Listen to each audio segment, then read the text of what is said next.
Hey, everybody, it's Bax, and thanks for listening to Baxy's Musical Podcast with my guest this week, singer-songwriter Bleu. Be sure to follow us on Facebook and Instagram, and feel free to email me at bax@rock102.com. I'd love to know what you think. And be sure to listen to Baxy's Musical Fun Bag every Sunday night at 9 o'clock on rock102.com to find out what's coming up on next week's podcast. It's Rock 102's Loudest Hour, and right now, it's time for Baxy's Musical Podcast. It's Baxy's Musical Podcast.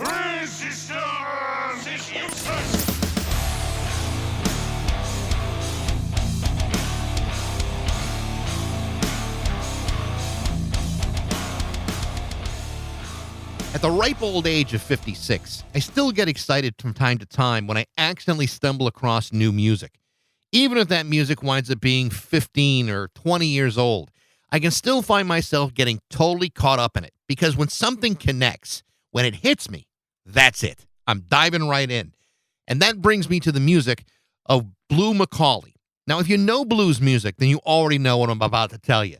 But if you don't, then what I hope you'll discover is that Bleu is an intensely gifted songwriter, a songwriter who has the ability to write in multiple styles, in multiple genres, using multiple production techniques. He's got a masterful ability to create tuneful melodies and apply them in a staggering variety of ways, whether it be through his own solo material, film scores, commercial work, or creating albums that have earnestly been inspired by artists who have influenced him throughout his entire lifetime, such as the amazing tribute to Jeff Lynne of ELO called Alpaca's Orgling under the name LEO back in 2006. He's written and or produced music for the Jonas Brothers, Demi Lovato, Selena Gomez, Michelle Branch, John Oates, Meatloaf, and Hanson. He's also written music with one of my all-time personal favorites, Andy Sturmer and Roger Joseph Manning from Jellyfish. He's also taken his talent to the classroom, having spent nearly 2 years preparing a master-level course in songwriting at his alma mater, the Berklee School of Music in Boston. And the way I got introduced to his music was by, of all people, the godfather of home recording, R. Stevie Moore, who I interviewed last spring, a guy who was mentioned in one of Blue's songs with the band The Major Labels. We're going to talk about that and a whole lot of other stuff with award-winning singer, songwriter, producer, and educator, Bleu, on Baxy's Musical Podcast.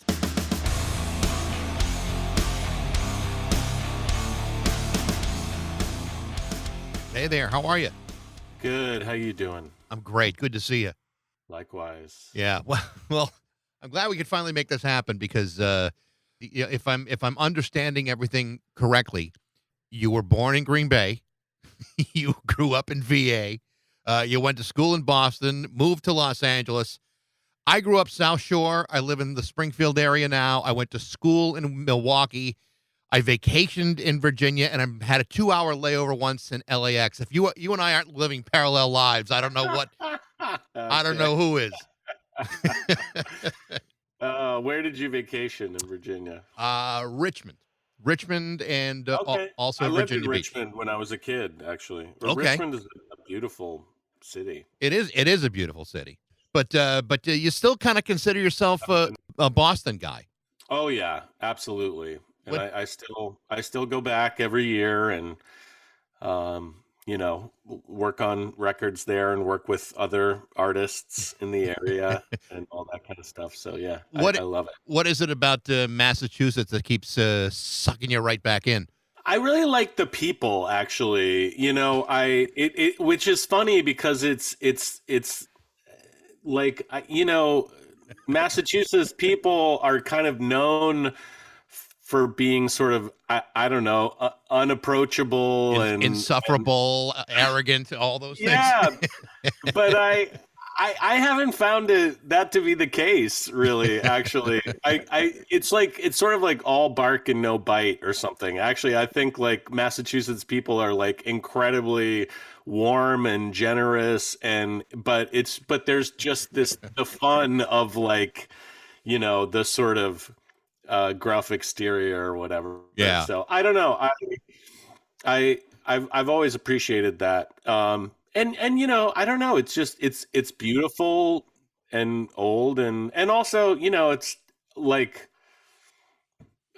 most of my friends live there, or a lot of my like, old friends all live there. Right. So like I have to go back just to Well, hang out. if it makes you feel any better, it's freezing cold. It's snowing. We're looking for 3 inches today. So, be thankful and grateful you're in you're in California, where you're not likely to see very much of that. So, Yeah, I mean, I don't miss that. Although I do somehow manage to catch that. Like every time, I always seem to go back in January and February. I think I have a masochistic streak. before we get into really into the nuts and bolts and stuff, Ken, there's actually quite a lot that I want to talk to you about. I want to tell you how I accidentally bumped into your music. Last May, I interviewed the godfather of home recording, R. Stevie Moore. The guy's, Sure. I don't know if how. Yeah, I know all about him. Yeah. We start talking. We do the interview and we keep in touch after this. And he's, we talk about some of the music that we both enjoy. And he sends me this link, and he says, "You're gonna love this. It's right up your alley." And he sends me the link of "Goodbye Innocence" from LEO, which I absolutely loved. And not just because it's a great song and everything, because it is, but I'm listening to it, and I know he did this because we talked about this specifically. I'm listening to it, and I'm saying, hold on a second.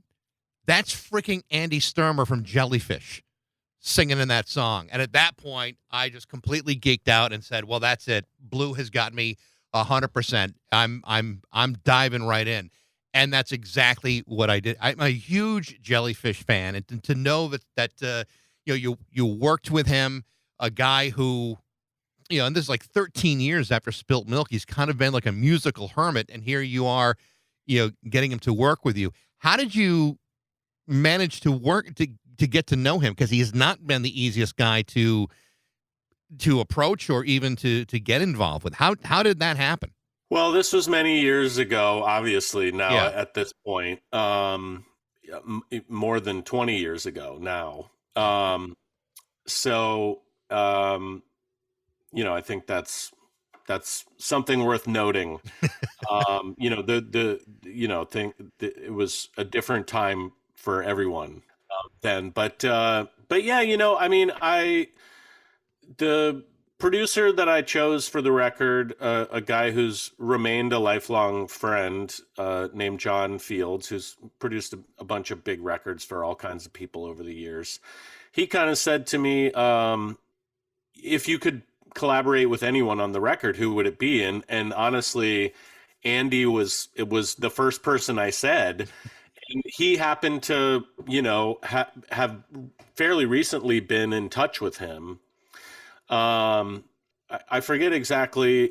He would remember better than me, but why their paths had crossed before then. But I think at the time, Andy was just looking for something to do, honestly, and I do think that he sort of maybe saw that I was a kindred spirit and liked the music and all that kind of stuff, but which I think would have to be a given. But yeah, honestly, I just think he was at a point right then where he wanted something fun and different to work on. He was doing a lot of that actually at that time. Right. He had just begun to explore the idea of writing for animated series. It was right before he started developing the Hi Hi Puffy Amiyumi show, but he had started to work on some records for Puffy Amiyumi. There was a couple of other people, that he had worked with around that time. And I think, I don't want to speak for him, but my impression is that he was kind of exploring, trying to figure out what was going to be next, and maybe like collaborating with people like me. Yeah. Was maybe one of the things that he was exploring. And I think after he did a little bit of that, he decided that that's not really what he wanted to do. So I was glad I ended up hitting him kind of at the right time. I mean, the LEO thing obviously was after he had worked on Redhead, so we had already had, some collaboration, and worked together quite a bit before the LEO thing. Yeah. And it did take quite a bit of pestering to get him to finally, put his part on it. But I think he was happy to do it. He was just, busy and Well, with other things. At that point, it was with Puffy. It's interesting to me because there's a lot of I don't want to say stylistic similarities between you and him and Roger Manning, who I've talked to, and Jason Faulkner a couple of times, but there's no shying away. The thing I think that I kind of like about it is there's no shying away from where your influences lie, and that is something that you guys do share, and it's not derivative. It's not you're not copying anybody. You're being respectful and earnest in those things that inspire you. I mean, in the case of LEO, it's Jeff Lynne. In the case of Jellyfish, it could be Queen or Jeff Lynne or the Beatles or whatever it may be.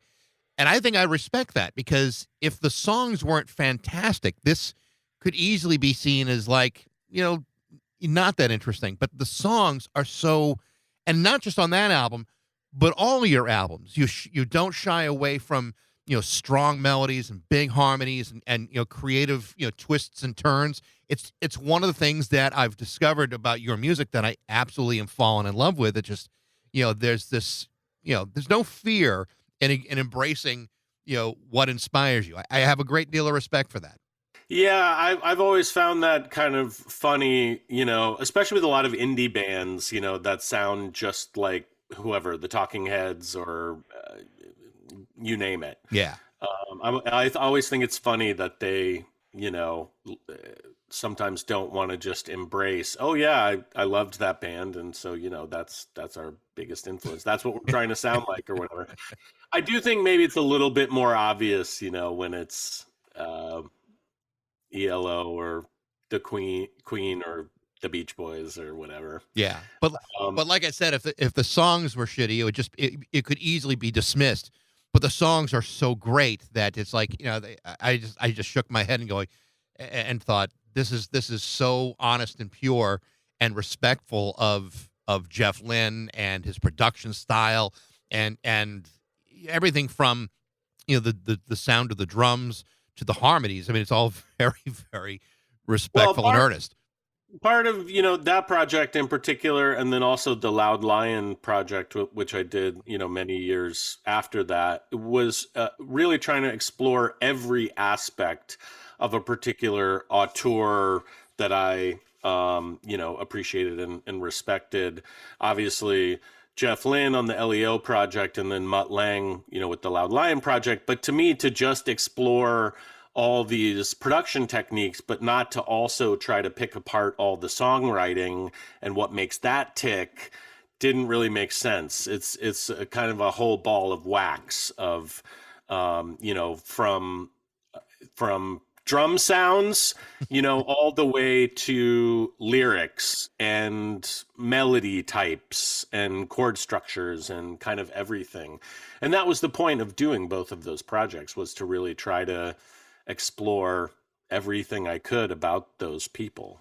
It's I've read some interviews, I've listened to a couple podcast interviews you've done, and you talk a lot about collaborating with people. Not everybody is great at collaboration. Some people try to they're kind of fixated in a lane and they don't really diverge from that lane. You're really not that kind of guy, and it sounds like that you get really energized by collaboration, and you're not beholden to just like one way of doing things. You are more than willing to kind of diversify what you do. Tell me a little bit about that. I don't know. I mean, it's just, I get bored easily, basically. I think that's kind of the long and the short of it, really. And I like a lot of different things, and I'm not afraid to, I don't know, just wear my influences on my sleeve, I guess. That's half the fun for me. But yeah, I always need a new challenge. You know what I mean? So I'm always searching. it's to kind of feel like, oh, I'm done, or I've said all I want to say or something. I don't know, is just isn't doesn't really make sense to me. Yeah. And in the end, I'm just trying, especially at this point, I'm just when I'm working on my own stuff, which is a very small percentage of the time compared to my overall career, a tiny percentage, honestly. It's just like I it's either because I have something to say, because I'm trying to express something, process my emotions basically, or um trying to have fun, and explore. And if one of those two things like isn't happening, then like I'm not doing it basically. Right. But I can see that, when I listen to, like, for example, I downloaded Six Tape, and I listened to some of the songs that you did there.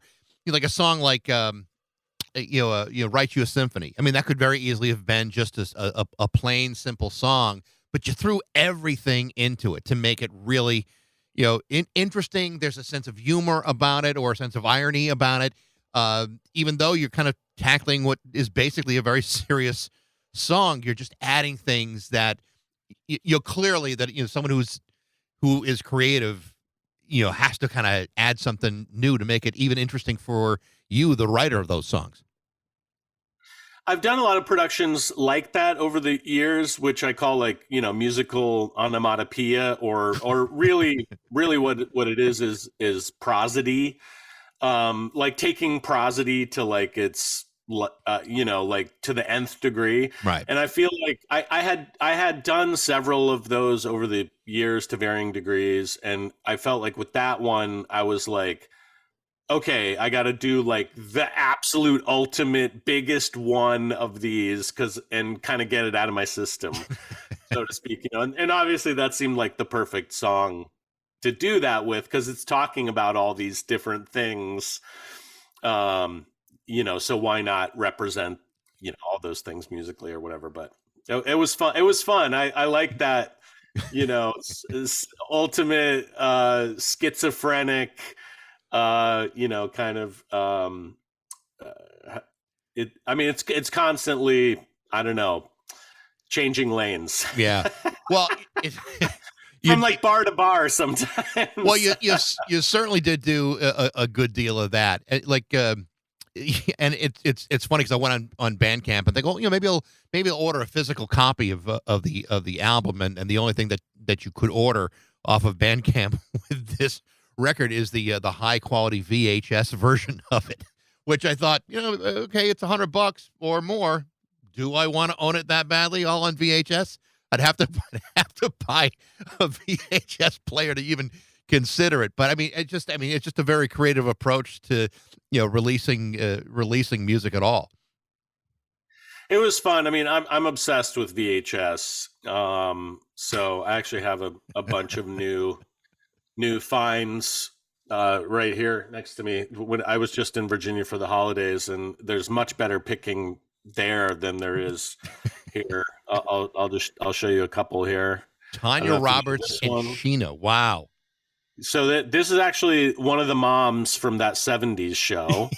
Yep. And it came out the same year as Tarzan: The Legend of Greystoke, and a lot of people say this is like the female Tarzan, which it kind of is. It's like African exploitation film. It was like shot in Africa.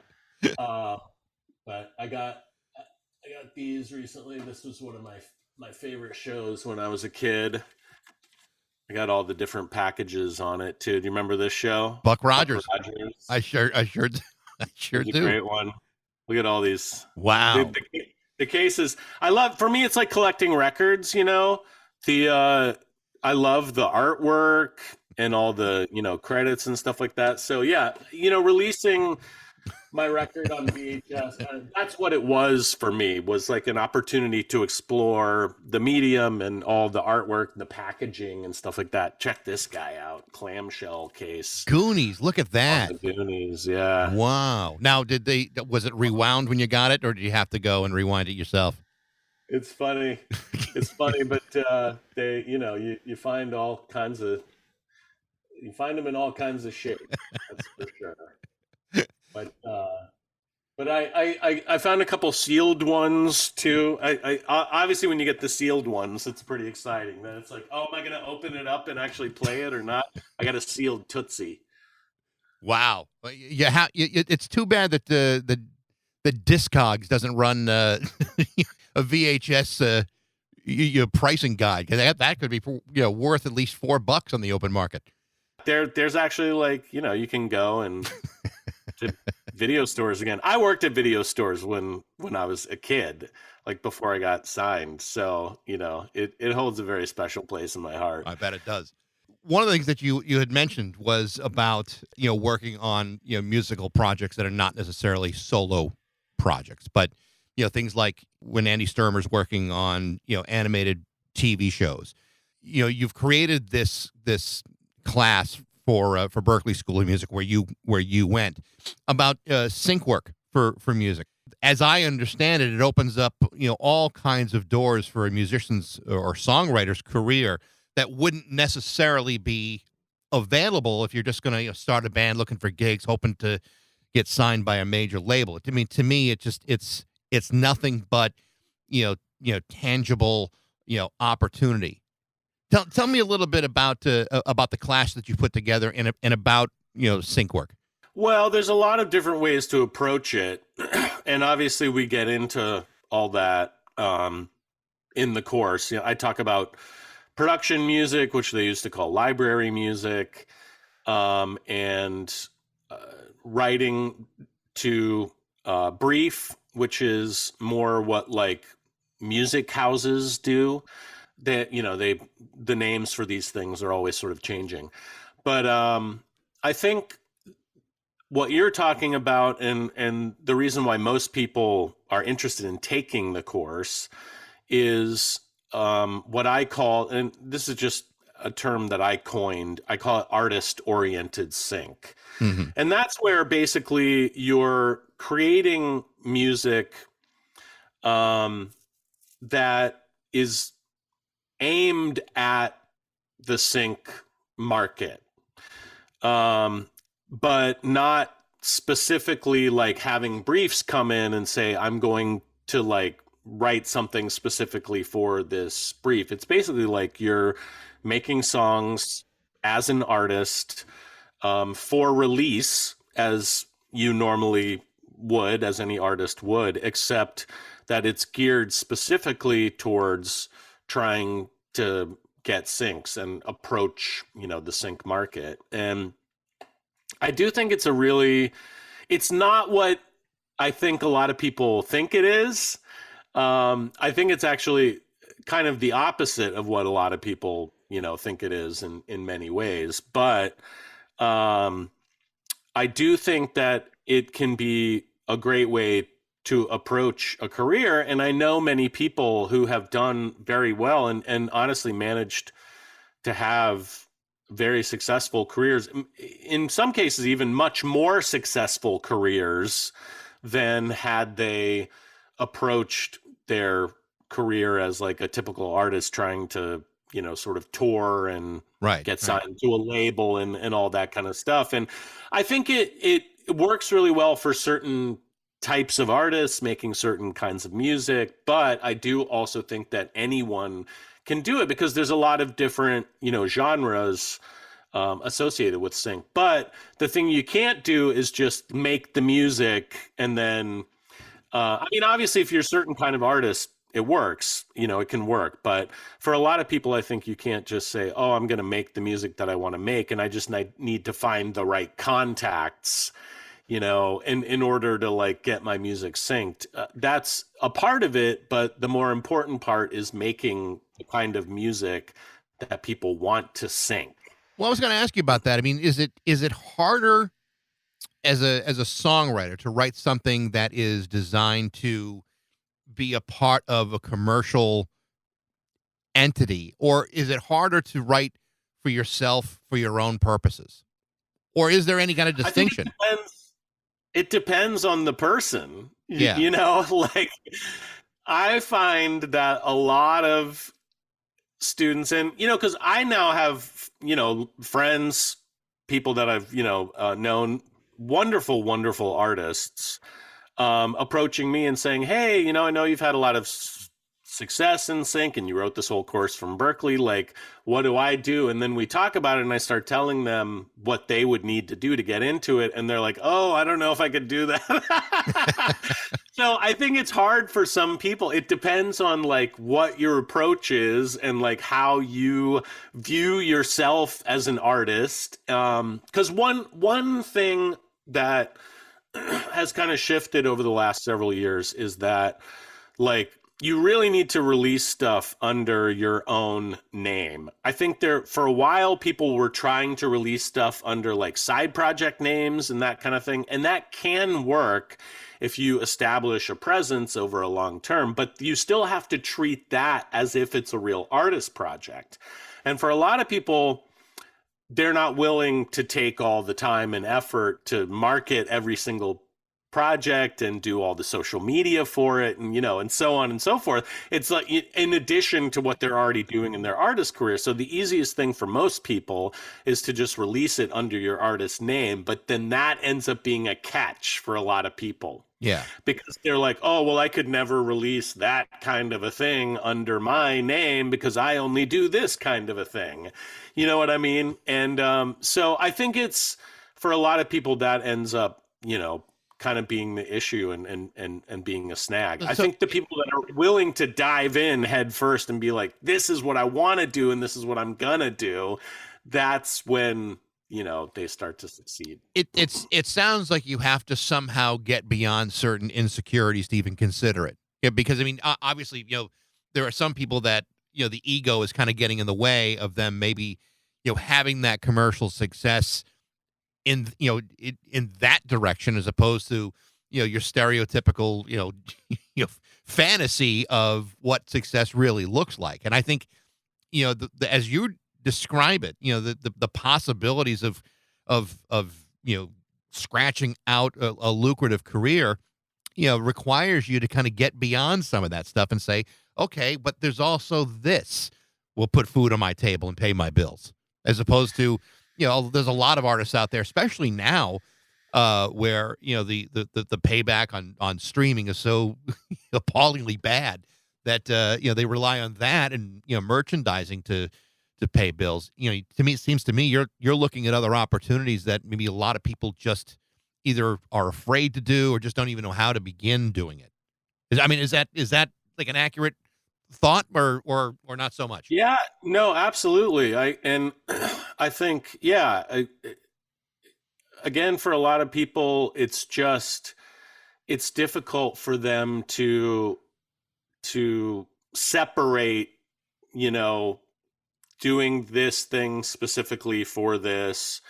But I don't know. The funny thing about it is, I think if you can flip your thinking on it, it's just as creative, if not more creative, than trying to.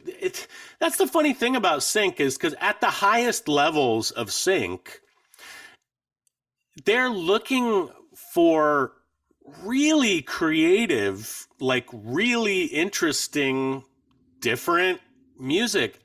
Let me give you the ultimate example. iPhone commercials, or let's take, really, I should say Apple products. Okay. Because it's not just iPhones,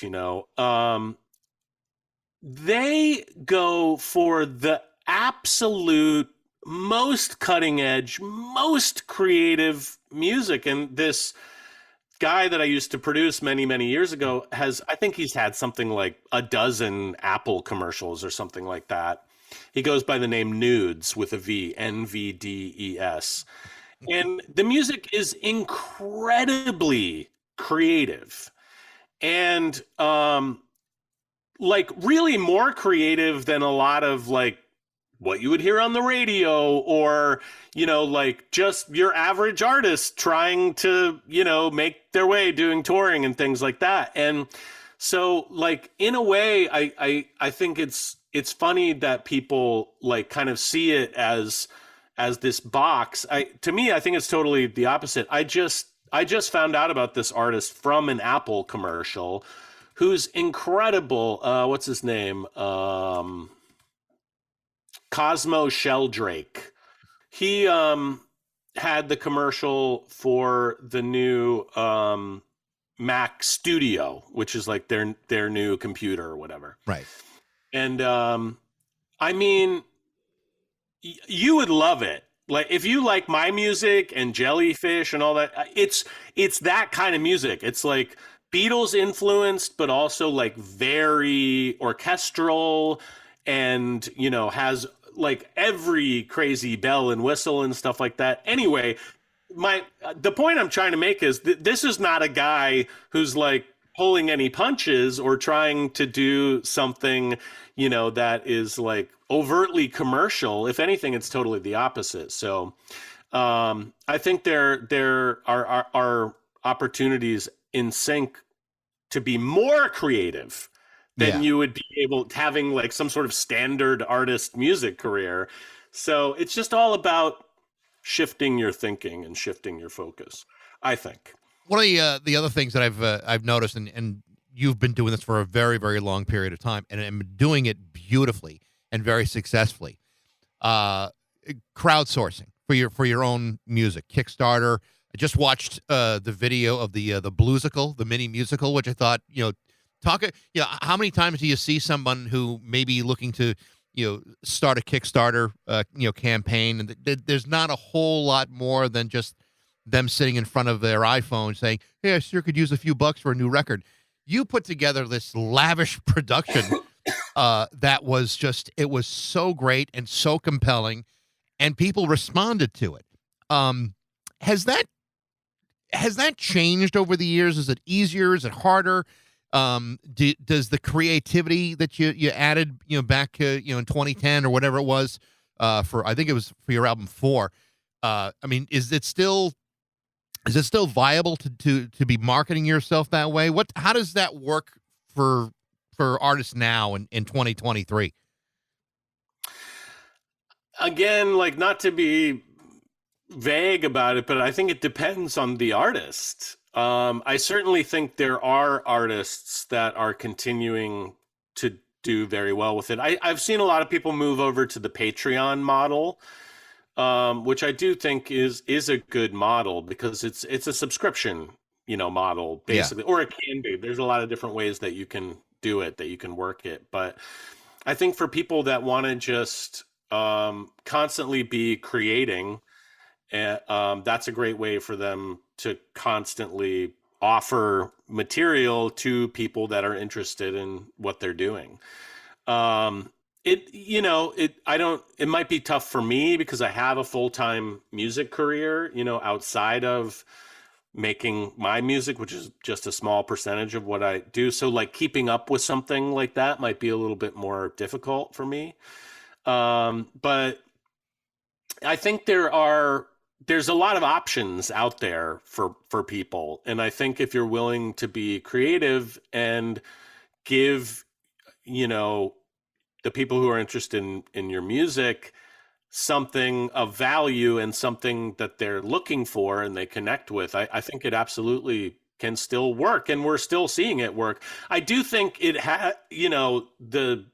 sort of now moved on to just being a fixture of the independent, music scene and industry. Whereas, when I was participating in it with my, couple of big projects, it was new and it was kind of more exciting and a little bit more of a fad, at that time. And now it's kind of moved over. And that's why I think you see a lot of people moving over to Patreon. Yeah. Because it's more something that's just a constant rather than, an event.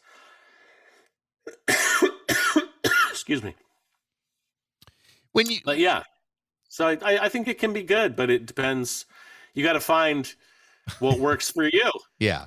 You mentioned some of the other things that you've done. I know on Spotify there's a bunch of singles that have come out last year, and and some of the other things that you've done. What are you working on now? I mean, you keep referring to things that are also occupying your time. Are there specific things, whether it's producing or writing for other people, that's keeping you busy?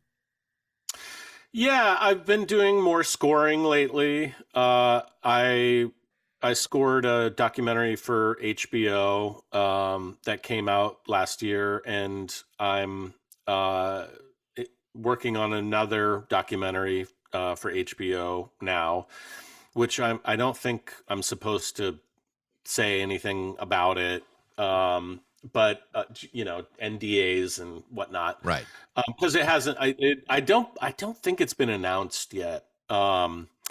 But so that's been fun. I've been doing more scoring stuff, which I really enjoy, and it's definitely a new challenge for me.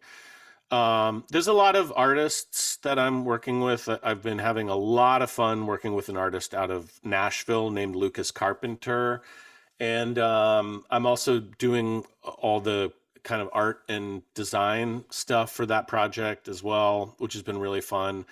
I do a lot of graphic design now, and clothing design and stuff like that. So that's a fun new thing that kind of keeps me occupied, that I'm slowly starting to move forward. Um, I have a side project that's specifically geared towards sync called Prim and Proper, with a wonderful retro singer named Addie Hamilton. And we just finished an EP that'll come out in the first quarter here, and then we're almost done with the second EP, which is going to come out in the second quarter. I'm still pitching for K-pop a ton. I just had a single come out with an artist named Owen, with two N's at the end. And he's opening up for Taylor Swift on her next tour. So Wow. everybody's really excited about that. And I I have some more singles in the pipeline with him. I don't know, an artist named Lola Blanc that I've been working with for many years. Have some stuff looks like is coming out with her. There's a guy I did work with. My last single my last single was with Kong, and I do have some more stuff in the pipeline with him. And then the one before that was with a wonderful artist named Carly Page, and we just wrote together recently. I did another duet, so that'll come out at some point. I mean, it's a lot of stuff. There's another artist named Brooke Tomlinson. We're working on some stuff together. It's so many things. What else? Uh, I know. It goes on and on and on. And I did realize really just a few days ago that I think I actually have enough material for a new record. So I don't want to be too premature, because there's obviously so many things pulling me in different directions, and so many other projects that I need to get completed this year. But I am hoping to put out another record this year, and this would be a first for me to have released two records this close together. Yeah. But I have the material. I don't know. It's just one of those weird things that I had some spurts recently, and ended up writing a lot of stuff. Usually it's kind of more spread out. It's like I get an idea for one of my songs, and then it sits around a long time, and then I kind of work on it in dibs and dabs. But I definitely had some spurts over the last year where I wrote several songs, kind of in all together. So I mean, Yeah. when Yeah. you are writing, and it sounds like the demands on you are pretty high, with that many projects going on, simultaneously. When you're writing music, does it come easy to you? I mean, do you find that you're writing like every day, or are you the kind of guy that kind of has to wait for it to come to you? Because I mean, every songwriter seems to have like a different approach to that, where they just I remember, I forgot who I was talking to. It's like they were saying like they can walk past their guitar 15 times a day, and then all of a sudden they accidentally sit down with the guitar, and then all of a sudden a song pours out, and that's the end of the day. I mean, is that how it works for you, or is it more of a discipline type of situation? It's kind of both, because obviously I'm a professional songwriter. So when I'm writing with other people, I'm always ready to write a song, Yeah. um, or when I'm, pitching or doing, writing for sync or pitching for K-pop, I'm always up for that, and I'm always ready for that, because that's what I'm doing, kind of on a regular basis.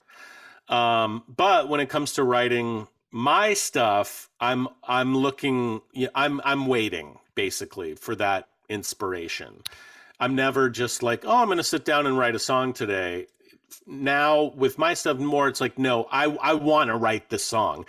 I will say sometimes on the collaboration side, though, it can be different, where I'm getting together with somebody and I'm like, I want to write a song for me today. Let's work on that. And then, it'll come out that way. But certainly in terms of like, processing my feelings and stuff like that, I'm letting that inspiration strike when it comes, and trying to capture it. On those moments where creatively it isn't coming to you, and I think every creative person kind of goes through this, where they're just not, it's just not hitting, it's not connecting, and whether it's a writer's block or whatever it may be. Do you think because of the diversity of the kind of projects you're taking on, the way that you write music, different genres, different ideas, do you think that helps you avoid those moments, or do you still go through those moments where it just doesn't come as simple? Not really, and it is because of the incredible variety of things that I work on. So if this thing isn't happening or working, I can always just shift over to the other thing. But then also, like, when you're really actively involved in doing this for a living, like I am, it's like you kind of have, like, it doesn't really matter if you're inspired or not. Sometimes you just have to make the thing anyway. you know, you know what I mean? Yeah, and you got to complete it too. Like, I mean, I know a lot of guys who start a project and just it takes from the forever for them to say, all right, I'll go back to it finally after months or years or whatever it may be. That doesn't seem to be like I don't know if that's how it is. It is for you, whether you're collecting little bits and pieces of stuff and then putting them together later, or are you driven to complete something? Well, certainly on my projects, working on my stuff, it's always getting pushed back because I need to like concentrate on the things that are guaranteed to work for me to make a living. So yeah, it is harder to find the time, to work on my things, but I love it when I get the chance. But I think that's why I love it. You know what I mean? Yeah, yeah. Because I don't get to work on it all the time. Like pretty much every time I am working on it is like exciting and fun. Yeah. Well, I have to say I've had so much fun just getting to understand, not only who you are, but the music, over the last couple of months. And like I said, yeah, I always love to bring props. Like you're showing me your collection of VHS. I'm just going to show you my collection of Bleu CDs here. I'm on my way. I'm the kind of guy that can't stop until it's all complete. I got to have everything. So well, you got to get that VHS. I'm going to have to, and then I'm going to have to convince my wife to invest in a VHS player. I will say that we kind of have been holding off on this, but there's a digital version of it that we are going to be offering basically to everybody who has already bought the VHS or buys the VHS. There might be some people that want a little bit more than a videotape. There might be a few that say this may not be enough for me. Yeah, I mean, I just, the turnaround times for vinyl are just so long now that it's difficult to kind of, coordinate that. You know what I mean? Yeah. Because it's like once your record's finished, it's like the vinyl's not going to come out for another year and a half. You know what I mean? Yeah. Because the demand is so high and the turnaround time is just so crazy. And by the way, it's pretty freaking expensive too. So like that's another factor that has stopped me from doing more vinyl. Yeah. Obviously we worked to do the Redhead record, and that was fun because we got to, go back and listen to all the original mixes and get it mastered specifically for vinyl and go back into the original artwork and all that kind of stuff. So that was fun, and I think people were willing to wait for that. But I think for a new project, it might be a little bit more difficult. But maybe, I don't know, maybe we'll try to get that going. Good for this next one. That would be great. Well, Blue, listen, I appreciate the time today. I know you got a million things going on, and it sounds like the fact that you've given me 40 minutes of your time, I really appreciate it. So nice to meet you, and I'm going to keep my eyes open. Can't wait for new stuff, even if it means I got to buy products or watch commercials or whatever it's got to be. I'm going to keep following along. It'll be all of it. Good. It'll be all of it for sure. Well, thank you so much, man. I had a great time talking to you, and enjoy that freezing cold, snowy weather for me. Yeah, when I'm pulling my snowblower out, I'll be thinking of you. Yes. All right, man. All right. Take care of yourself. Peace. You can check out Blue's website on bluetopia.com. You can also find his music on both Bandcamp and Spotify. Such great stuff. Thanks for listening. I hope you enjoyed it. Feel free to like it, share it, tell all your friends about it. You can reach me at bax@rock102.com. I'd love to know what you think. And thanks again for listening to Baxy's Musical Podcast.